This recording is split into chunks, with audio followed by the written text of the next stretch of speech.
wewuula nnyo era ebirooto byo tebyandirinze n'ennyumba ennungi akalimu kaako ku mabbali emmotoka ye y'ekirooto kossa ne ficha y'abaana b'ennungi ky'ekiseera kyo tandika mu giya ne looni y'omusaala okutali musingo okuva mu KCB Bank weefunira ensimbi ezituuka mu miliyoni 5 mu ssaawa na 8 zokka looni eno ogisasula mu myezi 12 kati nno kyalireeta bya KCB Bank lyonna otandika olwaleero by'oteekateeka tubisindika ku lwanca tandika mu giya omwaka guno ne KCB Bank. KCB Bank Uganda erungamizibwa Bank of Uganda era nga ne ssente z'abakasitoma okutuusa ku miliyoni 10 zikumibwa ekitongole ekyano mu ssaawa na 8 zokka looni eno ogisasula mu myezi 12 kati nno kyalireeta bya KCB Bank lyonna otandika olwaleero by'oteekateeka tubisindika ku lwanca tandika mu giya omwaka guno ne KCB Bank.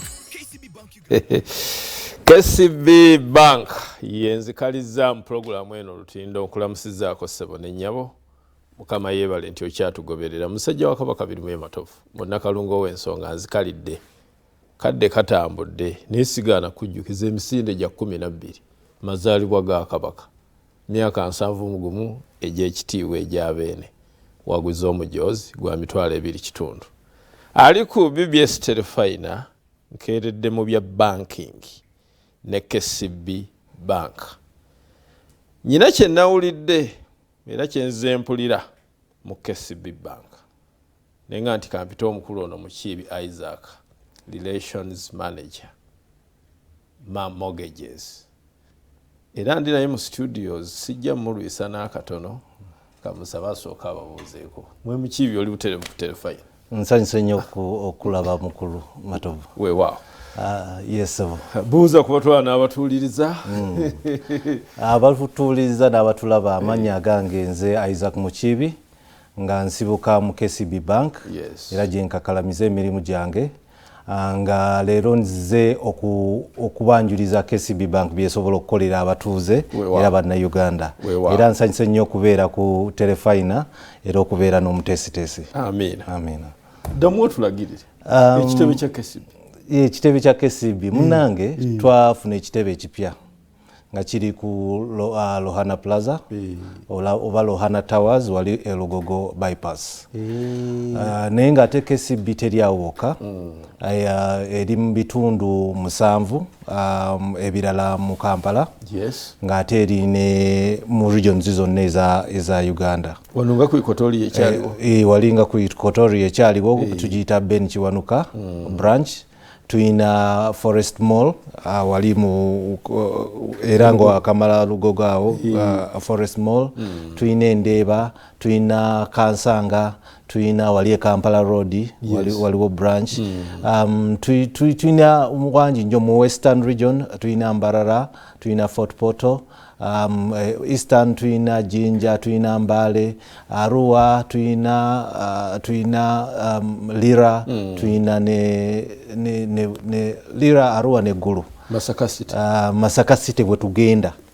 So yenteka tuli mu nteekateeka tujja Masaka City. Tujja Masaka era tuli mu nteekateeka abakulu aba projects omanyi tuli bagazi nnyo so ebyo tubikwasa projects. So project department eri mu kutetenkanya kulaba nti eteeka branch mu Masaka region. Weewaawo.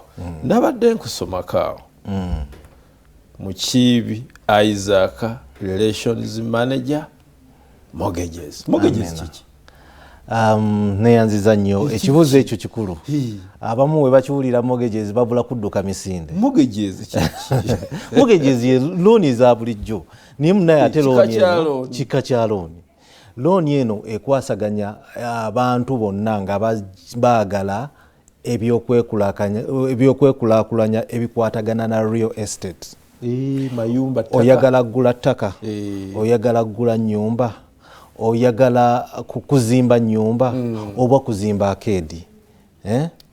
Oyagala oyina mortgage mu banka endala ne tebakuyisa bulungi jangu KCB Bank tukuwe mortgage tupeyinge offer maybe obudde bwe bakuwa bwali butono nnyo nga wano tusobola okuwa obudde obunene maybe interest rate gye bakuwa yali nnene wano tusobola okukendeerezaako ebyo byonna ebyekwasaganyiza ku real estate oba ebikolebwa ku ttaka obugagga obwensibo awo tuli kye tuyita mortgages.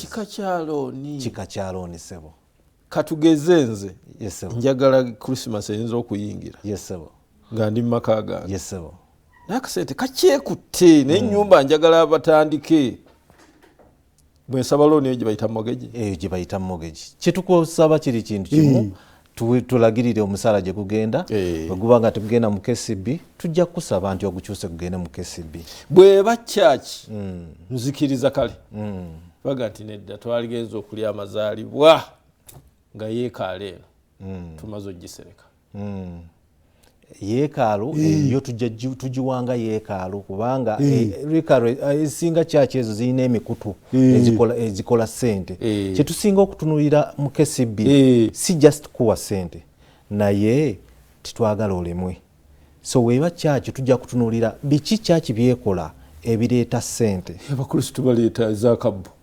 Tujja kusobola ate bakendeera tebakendeera naye ako munaye totegeera ddi oba kanayeyongera tutunulira twencouraging oba bweba tewali nkola ndala kwegambuusa amacyo naye tuwa investment ideas nti kyaki osobola okukola kano osobola okuteekawo radio station osobola okukola eddwaliro kasomero ebyo byonna ne bitandika okuleetamu amasomero kubanga kyaki zibeera n'ettaka.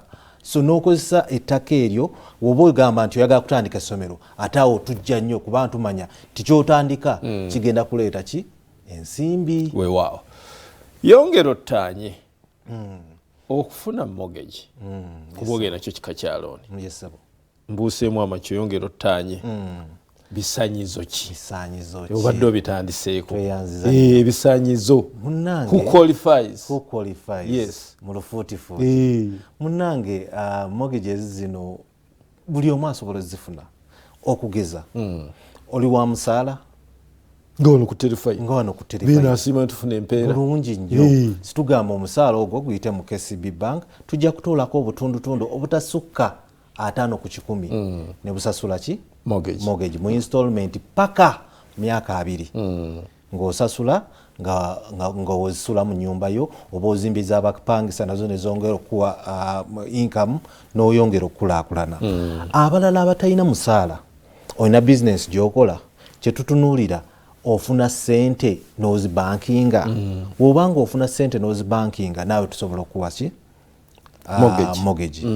N'abalala olina ekitongole nga oli CEO oba olina ekitongole kyotambuza kampani gyotambuza ng'ekola amagoba naawe tusobola okutunulira amagoba ga kampani eyo ne ownership erimu netulaba nga tukozesa amagoba ago okulaba nti tukuwa looni naawe neweekolera ekikyo ku bubwo. Ate tutunulira n'ebitongole ebirala nga ekitongole kiyinza okubaawo nga kibadde kipangisa offices naye nga kyagala gula offices mpya nitugagamba nti oba netubasaba nti munaye waliwo opportunity osobola okuva mu bupangisa okole offices zo. Tulabye bangujji be basengula nga oluusi rental income ayitiridde naye kati tugamba nti KCB bank ezo ze wandisasudde mu bupangisa zireeta osasula installment oba omutamwa ogwa buli mwezi osasule looni. Kakati mukoma ku ssente mmeka era mukoma ku bbanga ky'okusasula? Amiina. Myaka myezi nzo kufuna mortgage ya myaka 2 bulungi nnyo naye emyaka tugendera ddala paka mu myaka 2 bulungi nnyo nga twagala okutulabe nti tukendeeza obulumi bwa kasitoma abeere nga afissaawo akasente akakola ebirala. Osasula mortgage olina okusasula fees z'abaana olina okulabirira awaka olina okukola ebirala bingi so kyetukola twongeza obudde bw'okusasuliramu oleme kufuna buzito bungi. Yesabo weewaawo bwana mukiibi byogerako birungi birungi era byebisaanyi naye akadde kange si kangi siikuzze wano era neetaagira ddala okudda mu ddakiika emu n'ekitundu funza ebya mortgage okuva mu KCB bank nja kudda tweyanziza batuwuliza n'abatulaba nga bwe nabanyonyodde nti KCB bank ngazi erina services nyingi nnyo zesobola okuwa bannayuganda mwe muli ne mortgages. so tujja basaba bonna abantu bonna abayagala okwezimba mu byamayumba oba ebyobugagga obwensibo obw'okuttaka bajje mu branches zaffe zonna ezeetoolodde Uganda babuuze nti KCB mortgage ekola etya nsobola otyo gifuna bwe baba tebasobodde kubuuza oba kutuukirira branches zaffe zonna basobola okuba ku namba eri toll free enamba eri toll free oba gye batasasuza eri 0800 3 4 weewaawo eyo enamba eyo kasita ogikubako n'ogamba nti bannaye neebuuza ku byamayumba oba njagala looni y'amayumba akuwuliriza oba akukwata ajja kulaba nti akuwa saavisi entuufu gy'okufuna era tupromisinga bannayuganda nti ffe tuliwo okuzimba bannayuganda era kulaakulana bannayuganda ensi yeyongera okukulaakulana mwoyo mukibi nja kukuza amiina sebo mu KCB bank bagambe nti emijoozi gya mitwalo 2 kitundu nabagambye dda mortgage nga balamu nga si nabagambye dda era tugenda kubeera wakati misinde egyo Ssaabasajja Kabaka awangaale okola nnyo era ebirooto byo tebyandirinze n'ennyumba ennungi akalimu kaako ku mabbali emmotoka ye y'ekirooto kossa ne fikya y'abaana b'ennungi ky'ekiseera kyo tandika mu giya ne looni y'omusaala okutali musingo okuva mu KCB bank weefunira ensimbi ezituuka mu miliyoni 5 mu ssaawa na 8 zokka looni eno ogisasula mu myezi 12 kati nno kyalireeta bya KCB bank lyonna otandika olwaleero by'oteekateeka tubisindika ku lwankya tandika mu giya omwaka guno ne KCB bank Uganda erungamizibwa Bank of Uganda era nga ne ssente z'abakasitoma okutuusa ku miliyoni 10 zikumibwa ekitongole ekya Deposit Protection Fund enkola n'obukwakkulizo bigobererwa